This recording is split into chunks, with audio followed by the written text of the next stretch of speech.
We don't have a lot of structure at 37 Signals. We're 8 people, and there's 4 of us in Chicago, and then 4 in 4 other cities around the U.S. And one of the people, actually, my partner in the business now is a guy named David Hansen. He's actually from Denmark, but he's here on a visa now, so he's in Chicago. But we've worked remotely from Denmark for a few years together. Our structure is like whatever gets things done is what matters to us. We don't like to impose structure on things just for the sake of structure. So we're very loose in that way, and we just find that that's how we get more work done.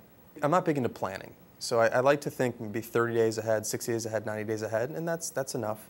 The future is so uncertain that I don't think we can predict it, nor should we spend much time predicting it. I think we kind of go with the flow and see where things take us. Like a year and a half ago, I wouldn't have imagined that we'd be where we are today, and a year and a half from now, we'll be somewhere else. And so, we're not big into increasing our head count. We're big into increasing our influence. We try and stay away from one another as much as we possibly can. That's how we kind of work together, as we stay away from each other.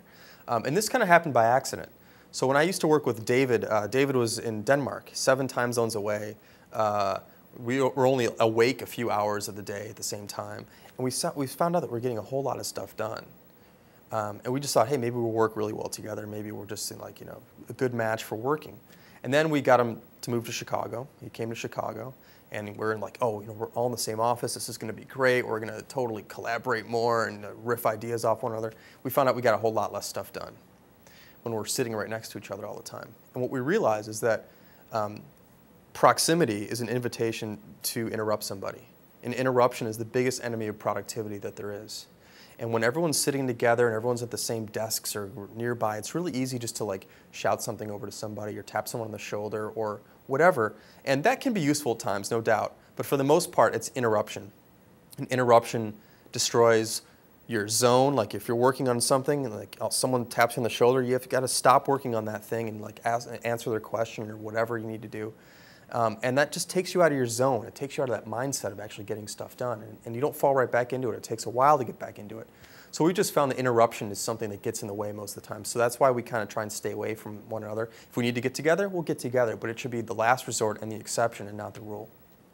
We have free versions of all of our products. And that's actually the best way to get someone to pay for something. We like to think about emulating drug dealers, where we give people a little taste, and they like it, and then they want to upgrade, they want more. And that's kind of how we do it. With the free plans, people can use them as long as they want. They're not time restricted, but they're feature restricted. And so if people like what they see, they might consider upgrading. And that's how we get most of our business, is by giving something away for free and then having people move up, instead of people just signing up for the pay plans off the bat.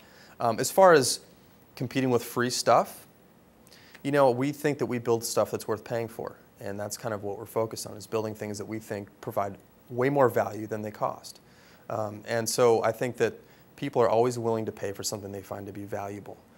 And we try to stay on that value level and not worry too much about how do we compete with this free thing. We're like, how do we just make a great product and execute on a very high level, nail the basics, get the stuff right, get the experience right, and we think people are willing to pay for it. And so far, they've proven that that's the case. So I asked him, how can you help us beyond money? There's a lot of people who are willing to give us money. What can you do beyond that? And he goes, for me, I can hopefully impart some confidence on your part that if you're ever facing an issue, that you should go with your gut. And hopefully I can tell you that that's the way to go. And so it sounds like a small thing, but I think it's actually a very big thing. A lot of investors want to get in there and change things and mix things up and tell you to do this. And he goes, I believe in what you guys are doing, and I think you should follow that vision, and I'll be here to support that vision. And I think, even though it doesn't sound like a big thing, it was a very big thing to us. I love the idea of making things easier for people. I love the idea of building simple tools that work really well. So if that continues to be in software, great. Maybe we'll move into doing hardware devices. I have no idea. Maybe we'll be building interfaces for cell phones. I really don't, or mobile devices or something. I don't know where it's going to go. But for now, we're focused on what we're doing now. And we really enjoy it. We have some more ideas in those areas, and we'll see where things go. I do think less structure is going to be a really good thing. Of course, it gets harder as the company gets bigger and bigger and bigger, but I'd like to see smaller and smaller and smaller companies. I don't think you need to be a big company anymore to do big things. And I think that traditionally, and especially in the software world, you had to be big because you had to have a lot of money to get the shelf space that you needed to sell your products. Nowadays, like the shelf is the internet, and anyone can find you. There's very little advantage to being the #1 big company in the market. You can reach a lot more people, actually, if you're a smaller company and know how to get to the right people through non-traditional channels. So I think there's like this whole gatekeeper thing that existed in the software business 5, 10 years ago. I think that's being crushed right now, and it's like every man for themselves. I think that's really interesting, and I think a small company, decentralized company, not worrying about geography. So like, for example, if there's a really talented person in California, they can stay in California and work for us. I don't want to be limited. I don't want my talent to be limited by geographic region. I want, like, if someone's great in Idaho, that's what we want them working for us, and they can stay in Idaho. So I think you're going to see a lot more distributed teams, absolutely.